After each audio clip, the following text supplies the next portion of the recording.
Hello guys, welcome to my channel. Pedagogy जो हमने start की थी, अब उसका हम ये फर्स्ट लेक्चर करने जा रहे हैं। ये काफ़ी मैंने लेट स्टार्ट की वीडियोस, मैं कहीं बिजी था। तो अभी इसमें करेंगे क्या, हम जब हम पैडागोगी स्टार्ट करेंगे, ये रिवीजन कोर्स होगा सिर्फ।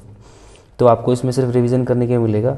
बाकी अगर आप इसको पढ़ना चाहते हो तो आप इसको वीडियो को पॉज करके पढ़ लीजिए। ये पीडीएफ मैं दूंगा नहीं, क्योंकि ये मेरे खुद के नोट्स हैं। इसको मैंने काफ़ी मेहनत से बनाया। अगर हाँ, मैं स्पेशल पीडीएफ प्रोवाइड नहीं करूँगा, आप वीडियोज़ को थ्रू आप पॉज करके इसको पढ़ पाएंगे। तो चलिए स्टार्ट करते हैं। इस पर क्या कहते हैं, देखो मैं लिखा हुआ है, सिर्फ स्टार्ट के लिए मैंने बनाया था इस नोट को। तो फर्स्ट जो स्टार्ट करते हैं यहाँ से, डेवलपमेंट से। डेवलपमेंट बेसिकली होता क्या है, डेवलपमेंट डिपेंडेंसी टू ऑटोनॉमी की, डिपेंडेंसी से लेके ऑटोनॉमी तक का क्या होता है, इसके अंदर चेंज आता है। ये क्वांटिटेटिव भी होता है, क्वालिटेटिव भी होता है। क्वांटिटेटिव मीन्स जो इसमें नंबर्स की बात होती है, क्वांटिटेटिव जैसे 8 साल से लेकर 10 साल तक। और क्वालिटी क्या होता है, जैसे बुढ़ापा या फिर जवानी आई, ऐसे उसको क्या बोलते हैं, क्वालिटेटिव। और सेकंड होता है ग्रोथ। ग्रोथ में सिर्फ क्या होता है, फिजिकल ग्रोथ होता है, जिसके अंदर हाइट हो गया या फिर किसी का वेट हो गया, फिजिकल ग्रोथ होगा इसके अंदर। कोग्निटिव की बात करते हैं तो कोग्निटिव में आता है संज्ञान, इसका इस संज्ञानात्मक होता है। इसमें क्या आता है, जैसे रीजनिंग आ गई और लैंग्वेज डेवलपमेंट आ गया। फिजिकल, इसमें क्या आएगा, फिजिकल का मतलब होता है शारीरिक। उसके अंदर क्या जाएगा, gross skill motor. Gross skill motor का सबसे पहले क्या है, बच्चा जो है वो बड़ी मसल यूज़ करने में जो यूज़ करता है, जैसे भागना हो गया, दौड़ना हो गया। फाइन मोटर में क्या होगा, राइटिंग के लिए जो छोटी मसल है उसका यूज़ करता है। देखिए मैंने इसमें लिखा हुआ है, आपको आराम से समझ में आएगा। सेकेंड जो पॉइंट है वो है ग्रोथ का।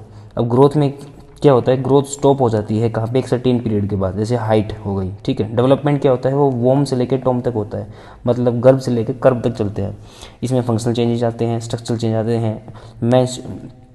Maturation set the limits to the development. इंसान के अंदर जो मैच्योर हो जाता है तो वो डेवलपमेंट का लिमिट सेट कर देता है, उसके बाद उसमें डेवलपमेंट नहीं होता। लेकिन क्या डेवलपमेंट हमने पढ़ा, इसके अंदर वो हमसे टॉम तक चलता है। लेकिन क्या है कि जब इंसान मैच्योर हो जाता है तो उसमें डेवलपमेंट के जो उसके अंदर डेवलपमेंट का जो परसेंटेज है वो डाउन होने लगता है। मेरे कहने का मतलब ये है, होता तो है डेवलपमेंट, लेकिन वो परसेंटेज जो पीरियड होता है वो थोड़ा कम होने लगता है। जैसे यहाँ पे 6 साल में इतना था, इसके बाद ये बढ़ा, देखो यहाँ पे कितना चेंज आया। उसके बाद जो ये धीरे धीरे आएगा डेवलपमेंट।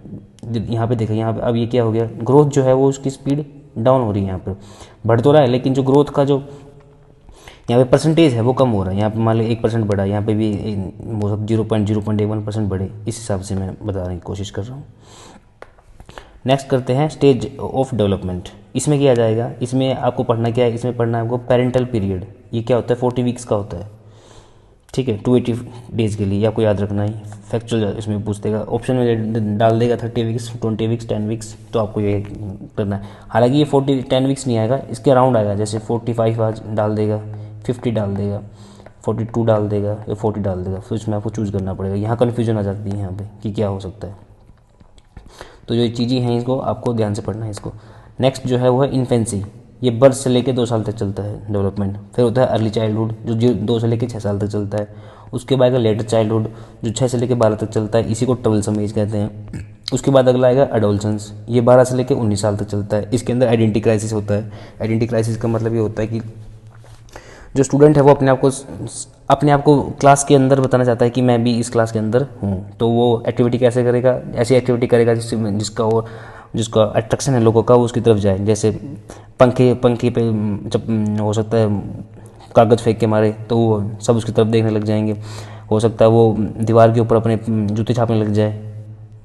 होता है ऐसे क्लास में कि दीवार के ऊपर बच्चा जूते छापने लगता है, जैसे पता लगे कि भाई ये किसने छापा है, किसका बड़ा पैर, किसने इसने ऊपर तक पैर पहुँचाया। तो ऐसी चीज़ें जो है वो आइडेंटिटी क्राइसिस के अंदर आ जाती हैं। इन्फेंसी जो होता है उसके अंदर टॉय एज होती है, ये आपको इंपॉर्टेंट याद रखना है। यही टॉय एज होती है। सबसे इंपॉर्टेंट जो इसमें बात आएगी वो है लर्न फ्रॉम सेंस। किसमें सबसे तेज होता है, ये होता है पेरेंटल पीरियड के अंदर। आफ्टर बर्थ से लेकर सबसे तेज ग्रोथ जो है वो इसी में देखने को मिलती है। आप इसको मोस्ट इंपॉर्टेंट की तरह अंडरलाइन कर लीजिएगा इसको, ठीक है। ये देखिए, सबसे तेज़ ग्रोथ यही होती है, लर्न फ्रॉम सेंस। और वो जो ग्रोथ जो होती है वो किससे होती है, वो सेंस से होती है। नेक्स्ट चलते हैं ब्रेन। अर्ली चाइल्डहुड की बात करते हैं। इसमें क्या होता है, ब्रेन जो है 90% डेवलप हो जाता है। क्वेश्चन अगर आएगा तो ये ये मैंने इसलिए लिखा हुआ है, मैंने जब पहले फर्स्ट टाइम नोट बनाए थे उसके बाद मैंने एमसीक्यू टेस्ट किया था अपना, एमसीक्यू टेस्ट लगाया, जब उसमें मुझे नई चीज़ें देखने को मिली तो मैंने इसको यहीं पे ऐड करते गया यहाँ पे, तो आपको दिक्कत नहीं होगी इसके अंदर। ये काफ़ी है, एमसीक्यू लगाने के बाद ये चीज़ें लिखी गई हैं, तो आपके लिए काफ़ी अच्छे नोट्स हैं। इसके अंदर क्या होता है, लैंग्वेज रैपिडली ग्रोथ करती है, प्री गैंगेज होती है, ये प्ले एज होती है, और ये प्री स्कूल एज होती है। मेरे नोट्स में खासियत आपको ये मिलेगी, यहाँ पे देखो मैंने ए लिखा हुआ है। अब ए का मतलब ये है, ऐसे ही जो लाइन है आपको एक और मिलेगी, देखो ये लिखी है स्कूल एज, ये है प्री स्कूल एज और ये है स्कूल एज, इसमें भी ये लिखा हुआ है। तो आपको इसमें डिफरेंस करना होगा कि जो प्री स्कूल एज है वो तो आती है अर्ली चाइल्डहुड में, और जो स्कूल एज है वो आएगी लेटर चाइल्डहुड के अंदर, जिसकी पीरियड रहेगा 7 से लेकर 11 साल तक का। इसको गैंगेज बोलते हैं। यहाँ पे क्या आएगा, ये है प्री गैंगेज, फर्स्ट वाला ये है प्री गैंगेज और ये है गैंगेज, आपको इसलिए याद रखना है।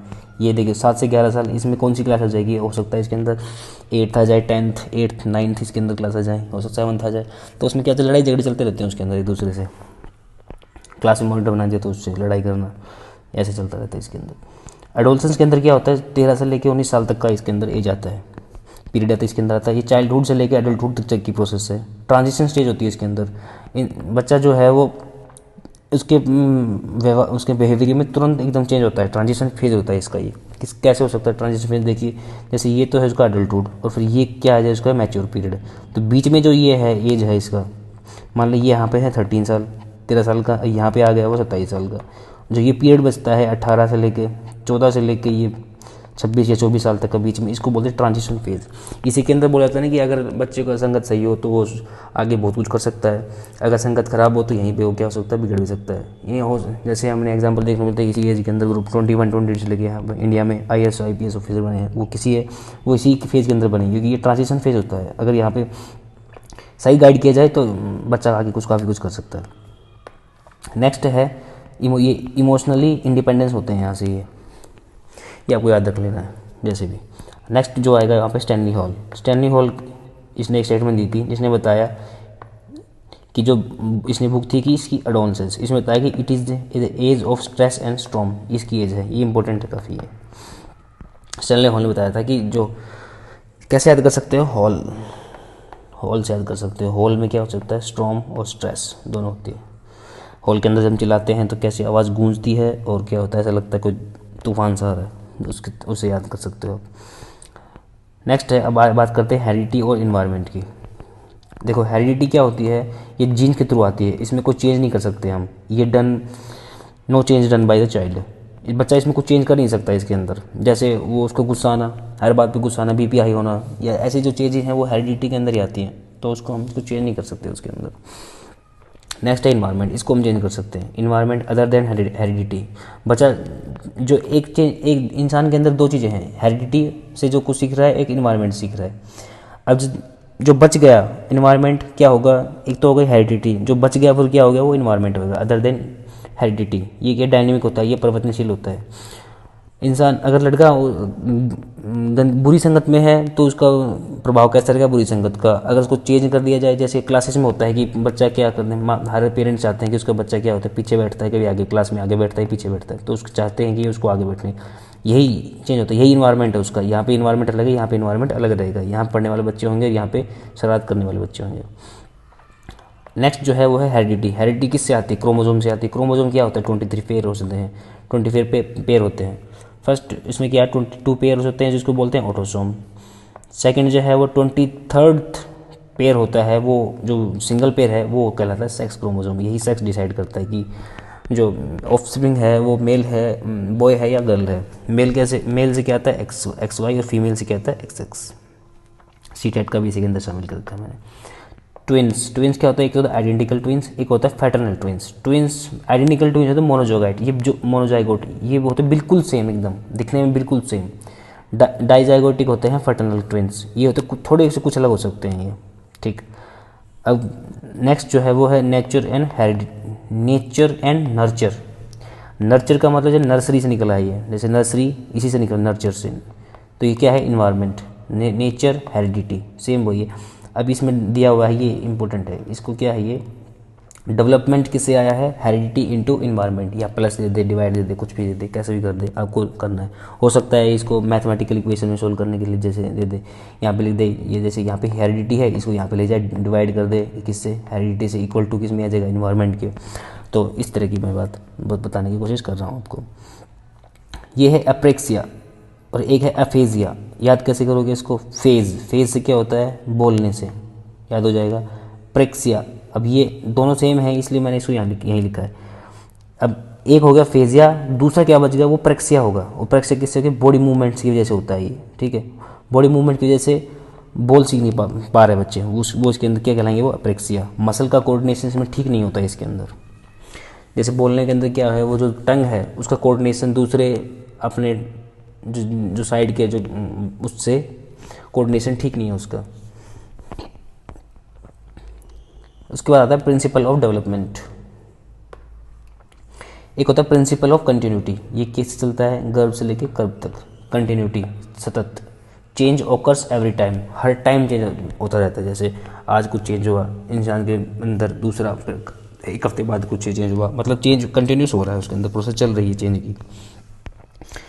एक होता है general to specific principle of development का, इसको बोलते हैं, इसको जैसे ये सामान्य से विशिष्ट की तरफ, सामान्य का नियम, और ये क्या हो जाएगा, विशिष्ट क्या होता है, एग्जाम्पल। देखो सामान्य का मतलब आप ऐसे समझ रहे हो कि सामान्य चीज़ें, नॉर्मल चीज़ें जो होती हैं, एग्जाम्पल के लिए हम उसको, इसमें कन्फ्यूज हो रहे हो कि विशिष्ट के अंदर हो तो होना चाहिए थ्योरी और सामान्य के अंदर होना चाहिए एग्जाम्पल, ऐसा नहीं होता। सामान्य जनरल प्रिंसिपल जो होते हैं, जैसे पानी 100 डिग्री पे सेल्सियस पे गर्म होता है, तो सामान्य चीज़ है ये, इसको हम चेंज नहीं कर सकते वो, ठीक है। विशिष्ट क्या हो सकता है, अगर उसके अंदर हम और कुछ चीज़ें ऐड कर दें, स्पेसिफिक कर दें, उसके अंदर पानी के अंदर कुछ स्पेसिफिक चीज़ ऐड कर दें, तो हो सकता है वो टेम्परेचर 100 से के बजाय कितना हो जाए, 90 डिग्री पे बॉयल हो जाए वो, ऐसे हो सकता है। ये हो गया होगा स्पेसिफिक, विशिष्ट। इसको बोलते हैं नियम से निकलता है, इसको निगमन भी बोलते हैं, निगमन, और इसको इंग्लिश में बोलते हैं डिडक्टिव, डिडक्टिव, ये इसी का नाम है, डिडक्टिव और क्या, सामान्य, वो निगमन, और ये हो जाएगा डिडक्टिव, डिडक्टिव। इसके बारे का कुछ नहीं आएगा, टेंशन बिल्कुल नहीं, जरूरत नहीं है। अगर आपने कहीं से और से पढ़ा हुआ है तो बस आपके रिवीजन के लिए है, रिवीजन कर लीजिए, इससे हो जाएगा, कोई दिक्कत की बात नहीं है। इसको होल टू पार्ट्स, होल क्या होता है, एक कंप्लीट, सामान्य नियम, पार्ट्स मतलब एग्जाम्पल्स, सिंपल क्या होता है, जनरल, कॉम्प्लेक्स माने आपने कितने एग्जाम्पल लिए वो कॉम्प्लेक्स हो, और कॉम्प्लेक्स करके आपने क्या निकाला, उससे सिंपल निकाला, सिंपल क्या हो जाएगा, नियम। ऐसे समझ, ऐसे होगा इसमें। नेक्स्ट है प्रिंसिपल ऑफ प्रिडिक्टिबिलिटी। हम किसी को किसी एक स्पेसिफिक इन्वायरमेंट में डाल के हम उसको बिहेवियर को प्रिडिक्ट कर सकते हैं। जैसे आपने किसी लड़के को ऐसे दोस्तों से साथ दोस्ती करवा दी जो पहले से ही क्या है, बुरी संगत में है, तो आपके दिमाग में ये बात आ जाएगी कि हाँ कुछ टाइम बाद ये भी ऐसा ही हो जाएगा। तो आपने क्या किया, प्रिडिक्ट किया कि आज अगर ये लोग जिस संगत में हैं, अगर वो स्मोकिंग कर रहे हैं, तो आने वाले टाइम में हो सकता है जो आपका दोस्त है, जो आपने सेंड किया, जो आपने उसके पास भेजा है, वो भी क्या करे, स्मोकिंग करना स्टार्ट कर दे, ठीक है। नेक्स्ट बात करते हैं प्रिंसिपल ऑफ इंडिविजुअल डिफरेंस, व्यक्तिगत भिन्नता हर क्षेत्र में होगी उसके साथ। डेवलपमेंट अगर किसी का होता है तो ये प्रिंसिपल्स हैं, इंडिविजुअल डिफरेंस, हर इंसान दूसरे इंसान से किसी न किसी तरीके से डिफरेंट है। प्रिंसिपल ऑफ डायरेक्शन, इसको याद करना है आपको। एक है सिफेलोकोडल और दूसरा है प्रोक्सिमोडिजिटल। सिफेलो माने सर, आपको याद को सी से क्या निकल रहा है, सर से क्या, हेड से, टो से चलता है ये। प्रोक्सिमोडिजिटल, प्रोक्सी क्या होता है, पेरीफेरी, सेंटर टू पेरीफेरी, उसके आपको याद रखना है। उसके बाद आता है इंटीग्रेशन, एकीकरण डेवलपमेंट का, ग्रोथ और डेवलपमेंट का, प्रिंसिपल ऑफ डेवलपमेंट का, सॉरी। इसमें क्या आता है, कोऑर्डिनेशन ऑफ ऑर्गन्स। जैसे कोई बच्चा है, उसके अंदर इतना ज़्यादा इंटीग्रेशन आ चुका है कि वो हाथ छोड़ के साइकिल चलाने के साथ साथ बाल भी सेट कर रहा है। एग्जाम्पल मैंने लिखा है, इसको एग्जाम्पल इसलिए लिखा है कि आप इसको आराम से समझ पाओ, ये मेरे ही नोट्स हैं। उसके बाद है इंटर रिलेशन, एक दूसरे को प्रभावित करते हैं। जैसे कॉग्निटिव हो गया, सोशल हो गया, फिजिकल हो गया। जैसा वो सोचेगा वैसा उसको समाज दिखेगा, जैसा समाज दिखेगा वैसे क्या उसका फिजिकल होगा, जैसा फिजिकल होगा वैसा उसका दिमाग सोचेगा, जैसा जैसा वो सोचेगा वैसा सोशल में वो बिहेव करेगा, और वैसे क्या होगा, फिजिकल काम होगा उसके साथ। जैसे आप सोच रहे हैं ये कैसे सोशल से फिजिकल कैसे हो रहा है। देखो मान लीजिए यहाँ पे उसने सोचा कि सिगरेट पीना अच्छा है, तो वो सोशल में क्या करेगा, सिगरेट पिएगा सोशली, ठीक है, कहीं भी छुप के, कहीं भी दुबक के सिगरेट पिएगा, तो उससे क्या होगा, उसके फिजिकल ग्रोथ के ऊपर उसके असर पड़ेगा इस चीज़ का। हो सकता है वो कुछ और भी खाना स्टार्ट कर दे उसको लेकर। तो इस हिसाब से बात कर रहा हूँ, ये पॉजिटिव हो सकता है, नेगेटिव हो सकता है ये। अब बात करते हैं 8th प्रिंसिपल की, जिसमें है मैचुरेशन और लर्निंग। मैचुरेशन क्या कहाँ से आती है, हेरिडिटी से, comes from heredity and genes. देखो मैं ये मानता हूँ कि कोई इंसान दो तरह के होते हैं, एक तो होता है इंटेलिजेंट, एक होता है नॉर्मल पर्सन। इंटेलिजेंट किसके अंदर आता है, वो हेरिडिटी से होता है वो इंटेलिजेंट। कोई चीज़ अगर इंसान को एक बार में ही समझ में आ गई तो वो ये नहीं है कि वो उसका कुछ ऐसा है कि वो आपसे लगा, वो है ही सेम, बस उसके अंदर ऐसे जीन्स उसके अंदर हैं कि वो उसको क्या कर रहा है, उसका ब्रेन को इतना जल्दी उसने डेवलप कर दिया है जो आपसे वो थोड़ा सा आगे है, एक कदम आगे है उस चीज़ को लेकर। तो वो क्या बन गया, वो इंटेलिजेंट बन गया। तो किससे आता है, ये जीन से आता है ये, ठीक है। और जो इन्वायरमेंट है, ये दूसरा बच गया लर्निंग प्रोसेस, ये किससे आती है, ये इन्वायरमेंट से आती है, जो नेचर है यानी नर्चर, इसको हम बोल सकते हैं। Joint product of heredity and environment development, ये मैंने बताया, हेरिडिटी इनटू इन्वायरमेंट क्या होगा, development. Heredity fix the limit and foundation, heredity fix कर देती है किसकी, लिमिट और फाउंडेशन को। किसी के अंदर जीन्स ही अगर मतलब मान लो काम के नहीं है, काम के नहीं मतलब, देखो अगर कोई पढ़ने में जिसको ये नहीं पता चल रहा कि भाई 2 + 2 4 होते हैं, यानी इसकी जो नॉर्मल लॉ हो गया। अब फिजिक्स के लॉ कितने हार्ड होते हैं, अगर वो किसी को, एक हो सकता है जो जल्दी समझ में आ जाए और एक हो सकता है उसको लेट समझ में आए। तो हेरिडिटी ने क्या कर दिया, उसके समझने को फिक्स कर दिया, लिमिटेड में डाल दिया। वो जब तक वो 4 5 6 बार नहीं पढ़ेगा, जब तक वो उसको समझ में नहीं आएगा। तो उसने हेरिडिटी ने क्या कर दिया, उसके साथ उसके लिमिटेशन को, उसके मतलब डेवलपमेंट को फिक्स कर दिया उसको। हाँ, तो अब आगे चलते हैं इसमें। नेक्स्ट अपना इंट्रा इंडिविजुअल चेंजेस। इंट्रा का मतलब होता है एक ही इंसान के अंदर, खुद के अंदर। इंटर का होता है दो, किसी दो के अंदर, जब किसी दो की बात होती है इंटर, एक सिंगल पर्सन की बात होती है जब आती है इंट्रा। तो इसमें क्या आएगा, डेवलपमेंट साइकोलॉजी, उस इंसान की मनोवैज्ञानिकता सोच कैसी है, मनोविज्ञान वो कैसे मनोविज्ञान के तौर पर वो कैसा व्यवहार कर रहा है, वो होता है इंट्रा इंडिविजुअल चेंजेस। अभी बात करते हैं, इसमें मैंने ये लिखा हुआ है ऊपर यूजेनिक्स। इसके क्या था, कौन थे, गाल्टन। इसने क्या दिया था, इसको बोला गया था हेरिडिटी जीनियस। वैसे आप इसको इस इफेक्ट को याद कर लीजिए जैसे भी करके। यूजेनिक्स किसने दिया, गाल्टन ने। इसको क्या बोला गया, हेरिडिटी जीनियस। बस ये वर्ड हैं, इनको आप याद करें। वैसे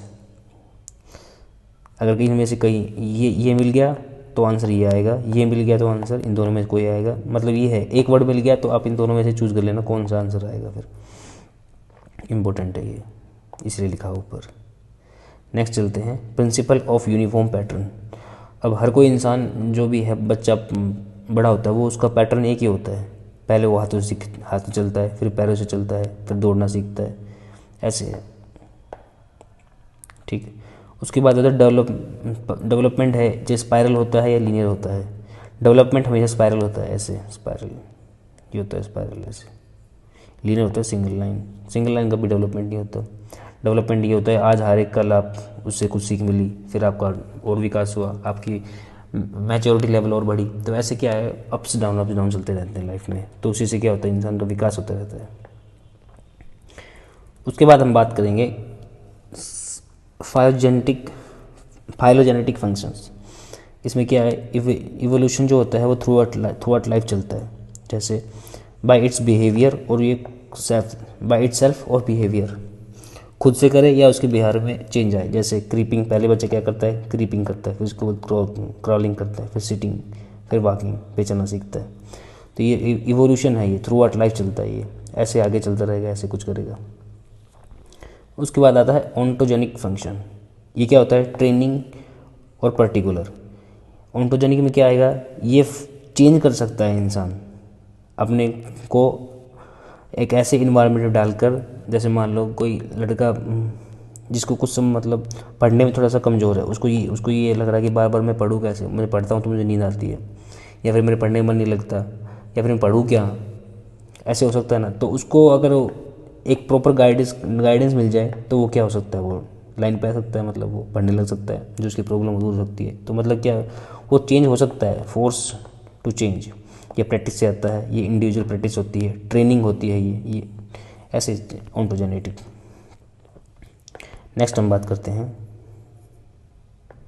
कि इसकी डेवलपमेंटल टास्क, इसको दिया था हैविंग हर्स्ट ने, mean social expectation for every stage. याद कैसे करोगे इसको, हर्स्ट, आप इससे याद रखो, हर्स्ट और having. When you have thirst, जब आपके अंदर सक्सेसफुल होने की थर्स्ट हो, आपके अंदर मतलब सफलता प्राप्त करने की आपके अंदर मतलब ऐसा वो भूख हो आपके अंदर, उसको क्या आप यहाँ पर थर्स्ट का मतलब भूख समझिए।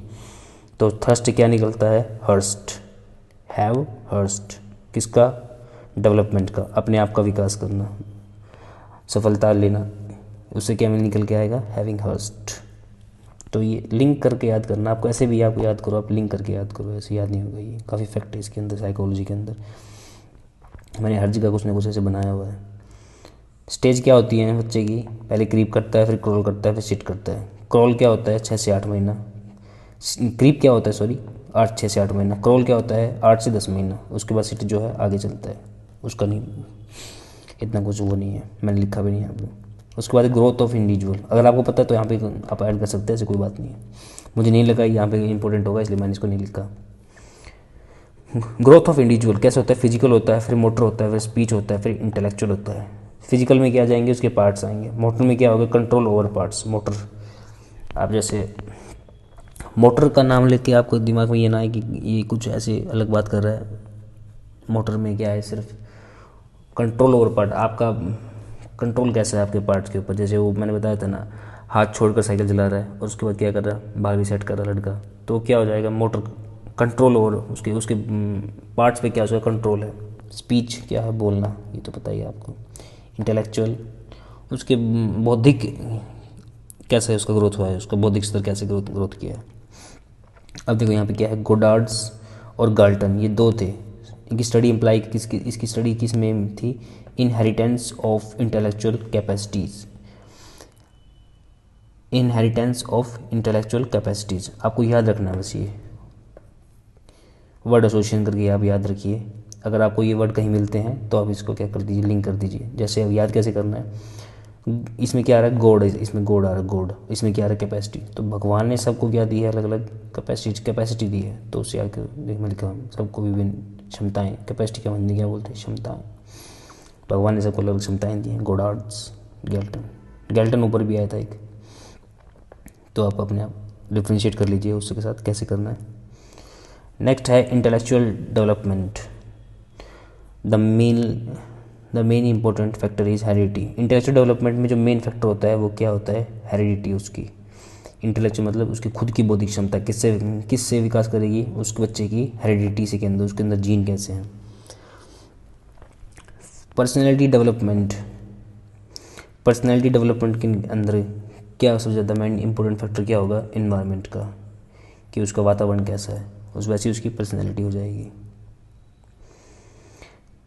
गर्भधान से लेकर प्रसव तक जो अवधि होती है वो सब्जेक्टिव नहीं होती, नॉट सब्जेक्टिव, ये आपको याद रखना है। अब ये दिमाग में ना गया, वो जो ऑब्जेक्टिव होती है इसका तो मुझे भी नहीं पता, तो ये बस ये रखना है कि वो सब्जेक्टिव नहीं होती वो, ठीक है। नेक्स्ट बात करते हैं, ये सबके लिए क्या बताई गई है, ये एक फिक्स है।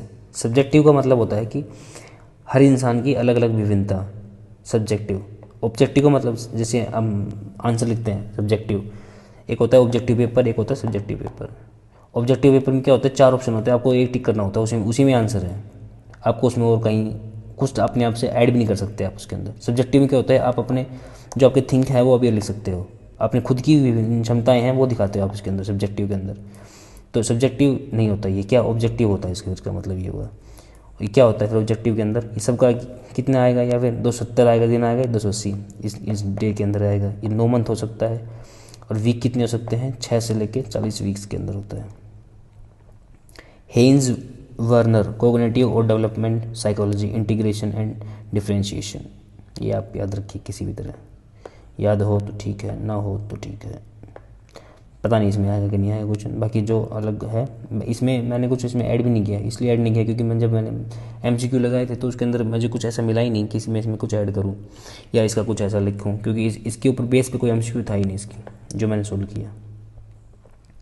अब बात करते हैं टीचिंग मेथड्स की। एक होता है स्टोरी टेलिंग, ये सबसे पुराना मेथड है, ओल्डेस्ट मेथड। कहानी बताना इसमें काम होता है। ये फोकस करता है, बच्चे फोकस करते हैं कहानी के ऊपर, अशोका ने क्या किया, फिर अशोका ने ये किया, अशोका ने वो किया, तो फोकस है सुनते हैं, कंसंट्रेशन करते हैं उसकी तरफ, इमेजिनेशन करते हैं कि उसके दिमाग में इमेज चलती रहती है कि ऐसा हुआ होगा, लड़ाई में ऐसा हुआ होगा। वोकेबलरी होती है, जो टीचर को सुनाता है तो उसमें क्या एनहेंस होती है वोकेबलरी, कोई वर्ड नया निकल के आ गए, जैसे अशोक का वर्ड निकल के आया धम, तो उससे वोकेबलरी एनहेंस हो रही है, धर्म। इंटरेस्ट डेवलपमेंट होता है इससे बच्चों का, हिस्ट्री के अंदर हो गया, ज्योग्राफी के अंदर हो गया, पॉलिटिकल के अंदर हो गया, साइंस के अंदर हो गया, इंटरेस्ट डेवलप करते हैं storytelling. Textbook method, activities in textbook. Textbook method क्या होता है, ये साइकोलॉजिकल एनहेंस करता है। जो टेक्स्ट बुक के अंदर एक्टिविटीज होती हैं वो इसी का पार्ट होता है, टेक्स्ट बुक मेथड का। नेक्स्ट है लेक्चर मेथड, ट्रेडिशनल है ये तो, ये आपको पता होगा, ट्रेडिशनल मेथड है, चाक एंड टाको का काम होता है इसके अंदर। ये टीचिंग सेंटर होता है, जो टीचर पढ़ाएगा बच्चे वही सुनेंगे, उससे ज़्यादा कुछ नहीं। टीचर चाहे गलत बताए चाहे सही बताए, हालांकि टीचर गलती बताएगा, लेकिन मेरे बताने का मतलब ये इसमें सिर्फ टीचर सेंटर्ड होता है, इसके अंदर स्टूडेंट्स, ये मतलब चाइल्ड सेंटर नहीं होता ये लॉजिकल होता है, इंप्रेसिव होता है, सुनने में अच्छा लगता है, क्वेश्चन पुटअप कर सकते हो आप इसके अंदर, शॉर्ट पीरियड में भी हो सकता है, वास्ट रीच हो सकती है इसकी, एक लेक्चर काफ़ी लोगों तक डिलीवर हो सकता है, जैसे वीडियो लेक्चर होते हैं वो काफ़ी लोगों तक डिलीवर हो सकते हैं। इस हिसाब से ये चीप होता है थोड़ा। ये माइक्रो टीचिंग का नाम जो था किसने दिया था, डुलाइट एलन ने। टीचिंग इसकी लेक्चर मेथड का नेगेटिव क्या होता है, ये बोरिंग होता है, थोड़ी देर टाइम के बाद ये थोड़ा बोर होने लगता है, इसमें बार बार सुनते रहो तो थोड़ा वो जो भी सुनने वाला लिसनर है थोड़ा बोर होने लगता है। उसके बाद क्या है, ये अगेंस्ट लर्निंग बाय डूइंग के अगेंस्ट है, इसको आप याद रखना। लर्निंग और डूइंग के बाय अगेंस्ट कौन सा मेथड है, लेक्चर मेथड, टीचर सेंटर होता है। लिसनर जो होते हैं उसमें पैसिव होते हैं, इसके अंदर वो कुछ नहीं कर सकते, और जो बच्चों की जो लिसनर है उनकी जो व्यक्तिगत विभिन्नताएं हैं, इंटेलेक्चुअल डिफरेंसेस हैं, उनको नकार दिया जाता है। सिर्फ सेंटर होता है, किसका सेंटर होता है, ये टीचर सेंटर होता है, ये सिर्फ टीचर सेंटर होता है। नेक्स्ट डेमोन्स्ट्रेशन मेथड, प्रदर्शन वृद्धि, पिक्टोरियल भी हो सकता है, वीडियोग्राफिकल भी हो सकता है, ठीक है। अगला है ट्यूटोरियल मेथड। ट्यूटोरियल मेथड में क्या होता है, works in group, homogeneous group हो सकता है, हेट्रोजीनियस ग्रुप में डिवाइड कर देते हैं, इनको सेम प्रॉब्लम दी जाती है, इसको डिफरेंट प्रॉब्लम दी जाती है, तो क्या ट्यूटोरियल मेथड है ये। नेक्स्ट है क्वेश्चन आंसर मेथड, ये इसको सुकरात विधि बोलते हैं। आदर्शवादी है, आदर्शवादी आइडियलिज्म की बात करता है ये क्वेश्चन आंसर सुकरात।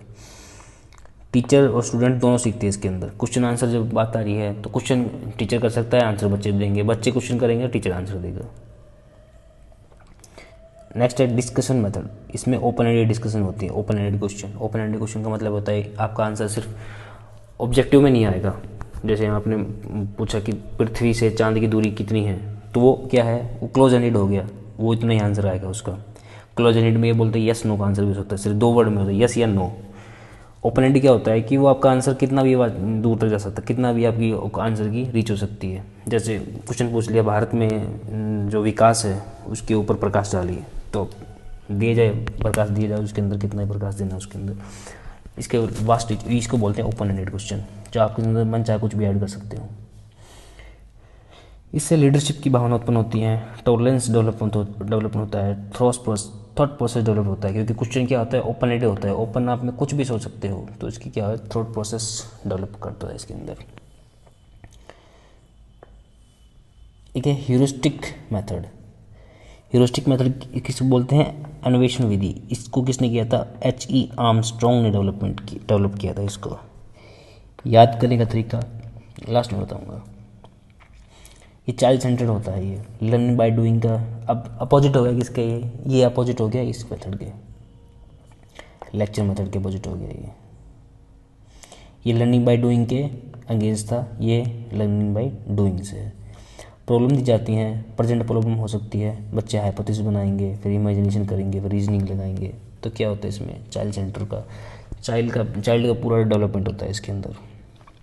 याद कैसे करोगे इसके अंदर, देखो ये आर्मस्ट्रॉन्ग ने दिया था और वर्ड क्या आ रहा है, हीरोस्टिक, हेरो कौन था, Armstrong, hero Armstrong,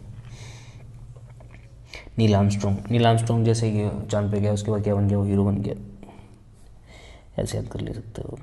pollen and डेंकर से it is problem solving and trial error, pollen और डेंकर ने इसको क्या बताया, प्रॉब्लम सॉल्विंग और ट्रायल एंड एरर का बताया। नेक्स्ट है अब कॉन्शियसली वैल्यू द, अच्छा ये इसको मैं बाद में बताऊँगा।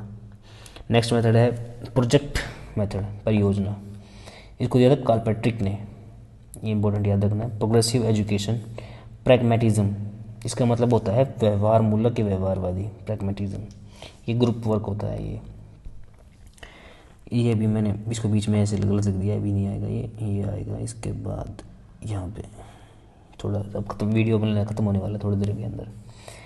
नेक्स्ट मेथड है role play and demonstration method, dramatisation method, इसको दिया था जोएल मोरेनो ने, सामाजिक विधि बताया था उसको। इसमें रोल प्लेइंग होती है, सेंसर स्किल इंप्रूव होता है, इमेजिनेशन करता है बच्चा, माइक्रो टीचिंग बोलते हैं इसको, माइक्रो टीचिंग।